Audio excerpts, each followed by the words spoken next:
ગુજરાત વિધાનસભાના વિપક્ષ કોંગ્રેસ નેતા અમિત ચાવડા સુરત આવ્યા હતા, જ્યાં તેઓએ પત્રકાર પરિષદ સંબોધી વિવિધ મુદ્દાઓને લઈ ચર્ચા કરી હતી। ગુજરાત વિધાનસભાના વિપક્ષ કોંગ્રેસના નેતા અમિત ચાવડા સોમવારે સુરત આવ્યા હતા અને સુરતના અઠવા લાઇન સ્થિત સર્કિટ હાઉસ ખાતે પત્રકાર પરિષદનું આયોજન કર્યું હતું, જ્યાં અમિત ચાવડાએ શહેર અને ગ્રામ્ય વિસ્તારના વિધિવત પડતર પ્રશ્નો, વિવિધ ઉદ્યોગોના પ્રશ્નો ઉપરાંત ડાયમંડ ઉદ્યોગમાં હાલ પ્રવર્તી રહેલી આર્થિક મંદીને લઈને વાત કરી હતી। તો અમિત ચાવડાએ આર્થિક મંદીના કારણે આપઘાત કરનાર મૃતક રત્ન કલાકારના પરિવારની મુલાકાત પણ લેવાના હોવાનું જણાવ્યું હતું। એ સ્પષ્ટ રીતે રજૂ થયા છે। એક તરફ ડેમમાંથી પાણીનો સંગ્રહ એને કેવી રીતે છોડવું એના માટેના સ્પષ્ટ અભિપ્રાયો છે, એની નીતિમાં ફેરફાર કરવા માટેના પણ સ્પષ્ટ અભિપ્રાયો છે, અને સાથે સાથે જે તાપી કાંઠા સુરત શહેરની આસપાસના વિસ્તારો છે કે જ્યાંથી પાણી દરિયામાં જાય અને દરિયામાં જતું પાણી જે રીતે રોકાય છે એના કારણે જે સુરતમાં તબાહી થઈ એ ભવિષ્યમાં ના થાય એની ચિંતા પણ રિપોર્ટમાં કરવામાં આવી છે। હાલમાં જ જે બરોડા શહેરમાં વિશ્વામિત્રી નદીમાં પૂર આવ્યું અને જે રીતની તબાહી સર્જાઈ છે, જે રીતનું નુકસાન ને જાનહાનિ થઈ છે, એની પાછળ સ્પષ્ટ એવું જોવામાં આવ્યું કે જે નદી કાંઠાના વિસ્તારો હતા જેને કોઈપણ નો કન્સ્ટ્રક્શન ઝોન તરીકે, ગ્રીન ઝોન તરીકે રાખવાના હોય, જે નદી કાંઠાની રિવાઇલ્ડ લેન્ડ છે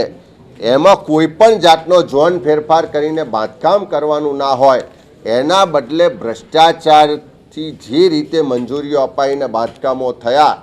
એના કારણે વડોદરા શહેર ડૂબ્યું અને આટલી મોટી તબાહી સર્જાઈ। જસ્ટિસ સુગનાબેન ભટ્ટના કમિશન દ્વારા ફરી સુરતમાં તબાહી ના સર્જાય એની ચિંતા કરીને જે અભિપ્રાયોને જે એમના અવલોકનો રિપોર્ટમાં છે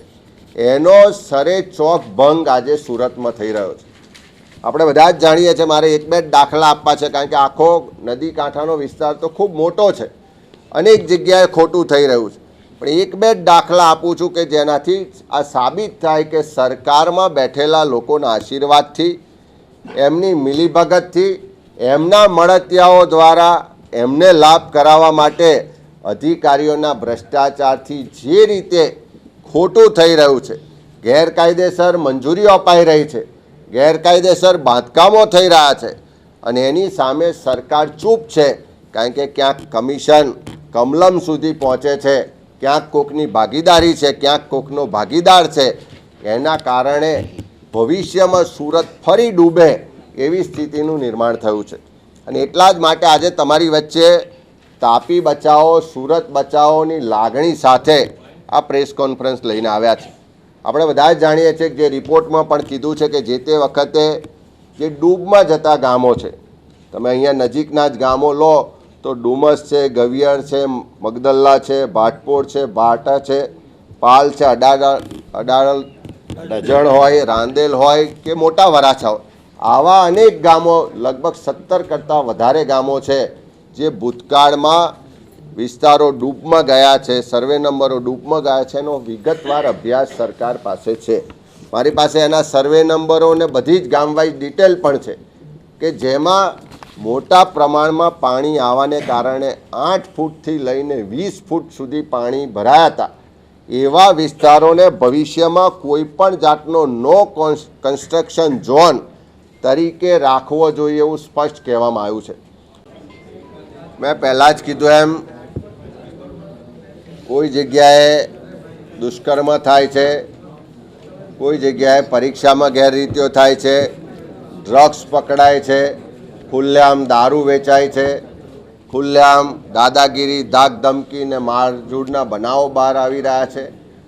એનો મતલબ છે કે આખા ગુજરાતમાં સરકારનો કંટ્રોલ ધીમે ધીમે ઓછો થતો જાય છે। જે પોલીસ પ્રશાસન, સરકારનો ડર હોય, કંટ્રોલ હોય એ ઓછો થતો જાય છે અને જે ખાનગી યુનિવર્સિટીઓ છે એની પર પણ સરકાર કે શિક્ષણ વિભાગનું જે મોનિટરિંગ હોય, જે કંટ્રોલ હોવો જોઈએ એ પણ રહ્યો નથી। અને સરકારનો જ્યારે કંટ્રોલ ના રહે, સરકારનો ડર કે સરકારની અસરકારકતા ના રહે તો હું માનું છું કે દરેક જાતના બનાવો દિવસે દિવસે વધે અને એટલા જ માટે આ સરકાર બધી જ રીતે ફેલ હોય એવું દેખાઈ રહ્યું છે. સાહેબ, બીજો કિસ્સો છે રાજકોટમાં ભાજપ બક્ષી પંચના મોરચાના પ્રમુખનું નામ છે દારૂની હેરફેરના કેસમાં ખુલ્યું. શું કહેશો? ગુજરાતમાં દારૂ હોય, ડ્રગ્સ હોય, જમીનોના કબજા હોય, ગેરકાયદેસર ખનન હોય, ભૂતિયા કચેરીઓ હોય, નકલી અધિકારીઓ અને નકલી કાંડ હોય, આ બધી જ જગ્યાએ ક્યાંક ને ક્યાંક છેડા તો કમલમમાં અડતા જ હોય છે. બધી જ જગ્યાનું કનેક્શન કમલમ સુધી પહોંચતું જ હોય છે.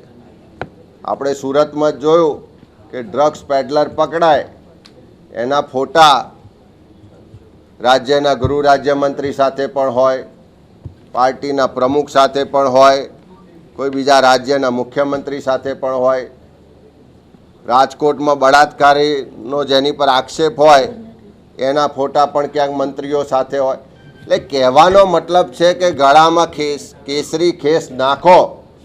અને ગેરકાયદેસર પ્રવૃત્તિઓ, અનૈતિક પ્રવૃત્તિઓ કરવા માટેનું લાયસન્સ મેળવો, એવી સ્થિતિનું આજે ગુજરાતમાં નિર્માણ છે. જે પણ ગેરકાયદેસર પ્રવૃત્તિઓ થાય, જે પણ દબાણની કે ખોટી પ્રવૃત્તિઓ થઈ રહી છે, બધી જ જગ્યાએ ક્યાંક ને ક્યાંક સરકારમાં બેઠેલા લોકોના આશીર્વાદ, એમના મળતિયાઓ દ્વારા થઈ રહી છે અને એનો ભોગ આજે ગુજરાતની જનતા બની રહી છે.